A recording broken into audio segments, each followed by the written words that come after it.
Welcome back to One Day Builds. I'm Jim, and I apologize right off the bat for having such a long gap between episodes. Again, I'd like to say thank you to everyone who has subscribed and left comments and suggestions. Thanks so much. I actually think that we're going to take a few of those suggestions. I've got a lot of requests to do steampunk related stuff, and Halloween is right around the corner. So I thought it'd be a great opportunity to do a short series of all steampunk related stuff. So let's not waste any more time. Strap on your goggles and let's go. We're going to do a half mask, and our basis for it is going to be this cheap ski mask I got at Party City. It was like $5. So we're just going to kind of map out the design or the shape that we want, cut it using our rotary tool, and then add some off-the-shelf type items and give it a new paint job so that it looks nothing at all like a ski mask and more like a steampunk mask. I'll go over a few more of the smaller items we're going to use. A lot of stuff is going to be off the shelf. We're just going to modify it a bit by maybe making some changes, adding it to places where it would normally be, painting it, so forth.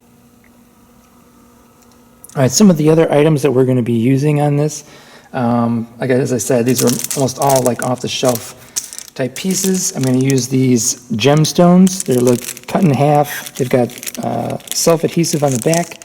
And these are going to make great rivets. And like I said, they already have an adhesive on the back. So they're super easy to use, they're relatively cheap, and they make great rivets. I'm also going to be using some various spare parts that you could find at Michael's or probably Joann Fabrics, and some various just sort of ornamental kind of decorative pieces. We're also going to be using probably some of these compression fittings, these brass compression fittings that I used in the past for the Star-Lord helmet, and some other various pieces of hardware, probably some wire, maybe a little bit of putty, we'll see. Also, some scrap leather. You can get this at generally Michael's or Joann Fabrics. You can usually buy a bag of it for like $12, and it's got various parts, like just scraps like this that are left over. I've got a ton of this stuff. It always comes in handy. I've used it for all kinds of projects. Okay, so the first thing that we're going to do is we're going to kind of plot out on the mask where we want to make our cuts. When I'm done, I just don't want it to look like it's a ski mask. So, as I said, I'm just going to do a half mask, so I'm probably just going to use the bottom section. I'm not sure exactly how this mask is going to look right now. I'm just going to start kind of playing around with different parts and see what looks good.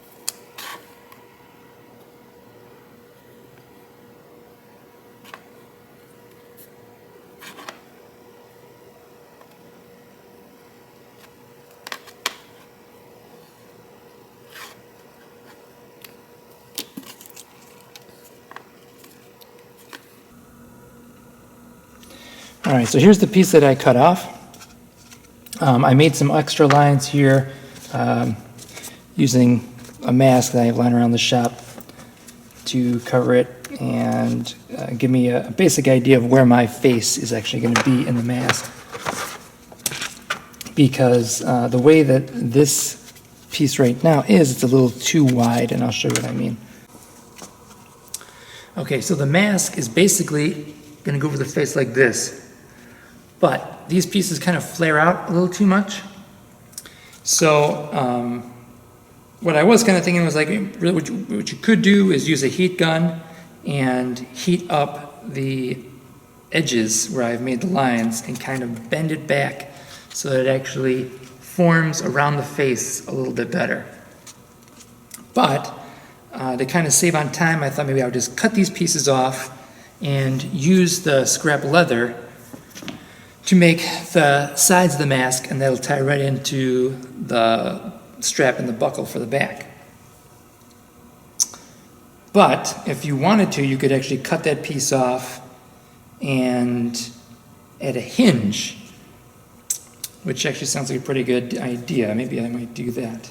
If I have time, maybe I'll make more than one mask. But yeah, at this point, I actually think that'll be actually kind of a neat idea. We'll cut this piece, we'll cut these corner pieces off, put leather behind it, and add a hinge there so that it folds around the face a little bit snugger. And we could put like a decorative hinge on it. It'll actually add some texture and some character to the mask. Cool, I think we're gonna do that. Also, kind of neat is the top of the mask that you use to cut it off actually can become another pretty cool mask. A little bit more like sci-fi kind of looking. But yeah, that's kind of so you got two masks out of one basically for a future project or something. All right, so after I've cut out the corner pieces and kind of finalized it down a little bit to clean it up the edges, this is what we're left with. So this will be the part that covers the face, and then these end pieces that I cut off, we're going to actually hinge, and then I'll put some leather behind it and we'll attach the straps to that leather. But I think by adding that hinge, it'll make it snugger to the face. It'll also add kind of a cool, easy, kind of add some character to the mask itself.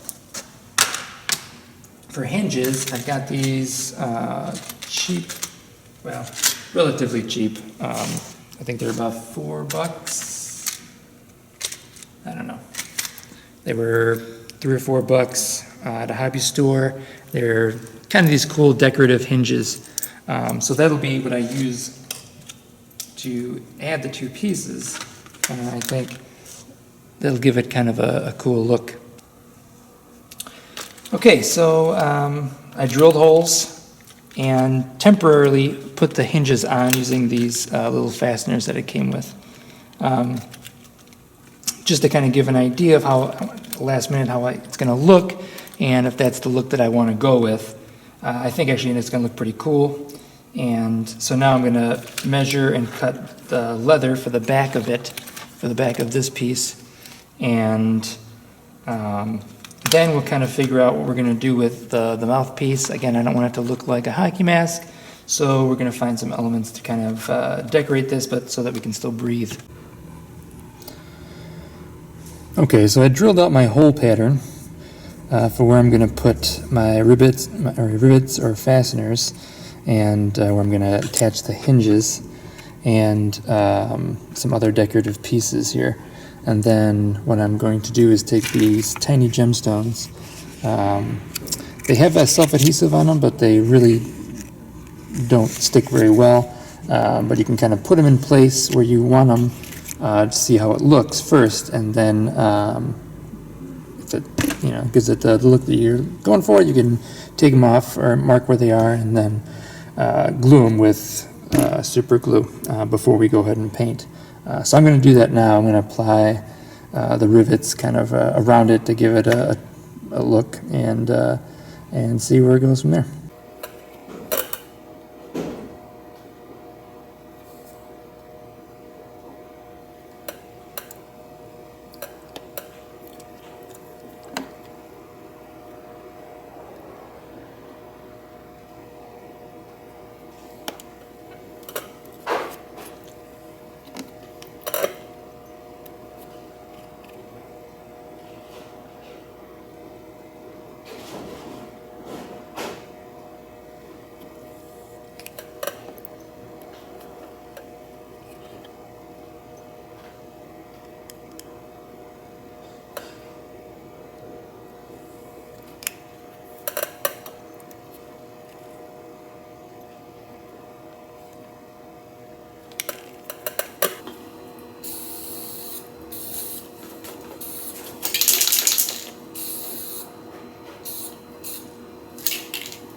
Alright, now that it's painted, I went ahead and added the hinges.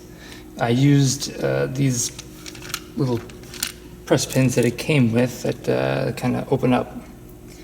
And then I just, once they were open and pretty tight and where I thought I wanted them, I just hot glued them on the other side, because we're going to cover this with some cheap leather and stuff anyway. Alright, so with the scrap leather, I just cut some strips for the sides that are going to go along the side of your face. Equal lengths for either side. And then, as we saw before, I cut out the outline of the shape of that piece with a little bit extra. And then I ran these fasteners here through the other side.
And that's it. This is what you're left with.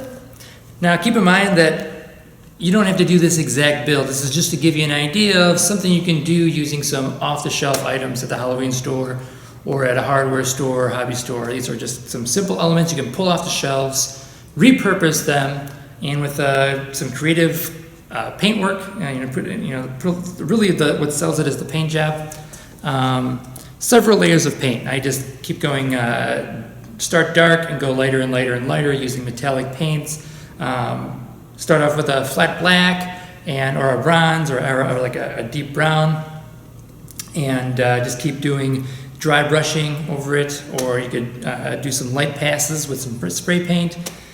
But the idea is, start dark and then go lighter and lighter so that the highlighted pieces, the pieces that stick out the furthest, are highlighted and the brightest. I will say that a lot of these little knickknacks, these little pieces that I glued on there or attached or riveted, can be a little expensive, but you can buy them in like a pack, so you'll have more than just what they came with.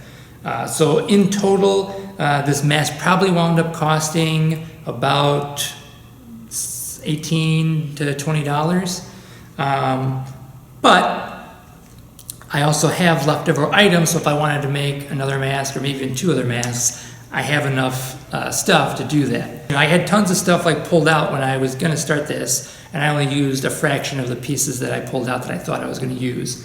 As you're building, as you're kind of working, if you're working organically and you're just kind of like, I'm just going to take these elements and see what I can build, it's kind of a fun way to do it. And you kind of, discover things as you go along. You kind of be like, oh, actually this piece looks really cool here, or something you thought you were going to do, you change your mind and you're like, oh, actually I think it'd be kind of cooler to go in this direction. If it showed up in the video or not, but I use a piece of elastic to connect the two pieces of leather. You don't have to use elastic. It was an easy way to make it fit and stretch onto anybody's face, and you just cover it up with this other scrap piece of leather. And, but if you wanted, you could put buckles on here and have it be adjustable. Again, this is just kind of give you an idea of some of the things that you could do, and I hope it inspires you to go out and build some stuff. And, leave me comments, leave me some comments, and stay tuned for, probably in a week, I'll have another one on how to do some steampunk goggles or repurpose some off-the-shelf steampunk goggles. And then hopefully I'll have enough time to do an episode with some steampunk guns. So thanks again for watching, and see you next time.